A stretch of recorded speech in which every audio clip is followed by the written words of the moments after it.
you should pre-calculate the hash values. So I need to know the hash value of f of I need to know h of 0 comma bit minus 1 and h of 1 comma bit. So all these hash values you can put into a set or a map. Map is the best thing. Map. So whenever you encounter hash value, increment its frequency. So at the end of it, if some hash value has frequency greater than m, that means that hash value is a candidate type. So f of mid will return true for you. So that is how you do with binary search. So what will be the complexity?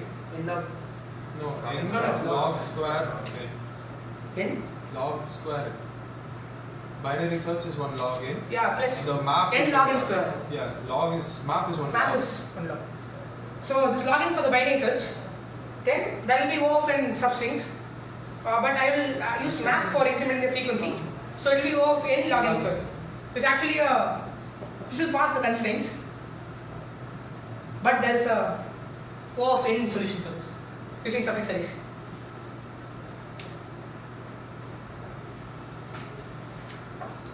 This you have to use the property of LCP of x comma y will be nothing but minimum of.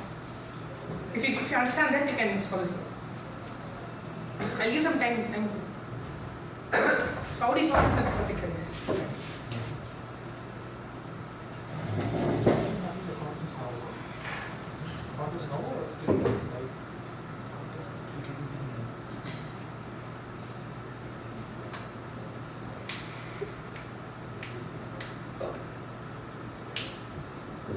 Okay, for now say the n log n solution using suffix arrays, then we can reduce it to n O of n using suffix arrays. Any ideas? Okay, let's go part by part. The substring should occur at least 7 times. How do I add that in the suffix array? Like with some value of suffix array, confirm that this suffix is occurring m times. Think about the LCP of I comma I plus m minus 1. Like the sliding window of m size, what will be the LCP of that? This LCP will be some string, right? Yeah. If the string size is not 0, that means all these m consecutive suffixes add a common string, substring. Okay, do you get it? So what I'm saying is, so at some suffix I and suffix of I plus m minus 1, like the window of size m starting from I. So if that LCP is not equal to 0, what does it mean if it is equal to 0? If it is equal to 0, that means there is no substring which is common to I and I plus m minus 1. There is nothing but for all the m suffixes, there is nothing common in it. So if it is not equal to 0, whatever this LCP value is, that is the longest string which is occurring at least m times. So what will be the answer? I want to maximize all these LCP values. So just iterate from I equals 0 to n minus m. Find maximum of LCP of I comma I plus m minus 1. This is the answer. So this will be, see this LCP, if you call it as a function, it will be O of log n because of the LCS I jumping. But how can I make it O of n? Like currently if we do this will be n log n. But how can I make it O of n?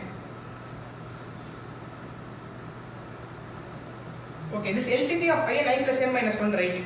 But it's nothing but this will be a minimum query. What is the minimum in the range I to I plus m minus 1 in the underscore LCP array? Like this underscore LCP array is nothing but LCP of the consecutive suffixes. Okay? This is correct, right? Underscore LCP is the LCP of 2 consecutive suffixes. So, but what is LCP of I comma I plus m minus 1? It's nothing but what is the minimum in the range of underscore LCP I, underscore LCP I plus 1 till underscore LCP I plus m minus 1. How do I do a RMQ? It's nothing but a range minimum query. I can do sparse tables for often with pre-compute and then do often. Yeah, but sparse table build is yeah. n log n. Okay. No, are there any other ways to do of 1? No, everything. Okay, anyway, the building of this itself is O of n log n. Sorry, O of n log n square. So I can just have I can pre-process the whole sparse table for the. Do you get it? Like for each query will be O of n. Yeah, but query will be O of n, but the pre-computation will be n log n. Okay. You get it? Oh. Okay. This RMQ, right? It's range minimum query. You can do it with segment tree, as you know. But segment tree will take login for the query. But to make it often, there's something called as a sparse table. A sparse table, you have to build it though. You have to do the same jumping actually. Yeah. A similar jumping. Similar 2 per k jumping you will do and store it in some table.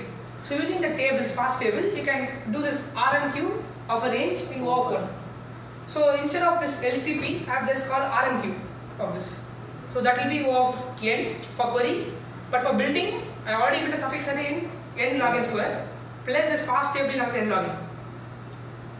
Yeah, but see, hashing actually solved n log n square, which will pass. But this solution is just simple. If you understand the LCP. Okay, so let's do a ECA problem. ECA problem is given a string.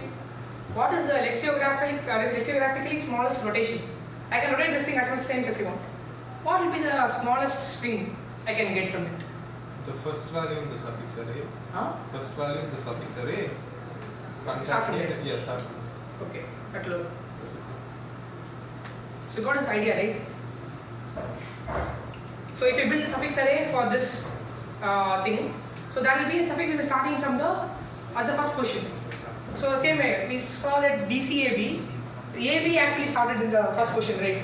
So if I make the starting as AB and keep and rotate it to the left, so it will be AB DC, right?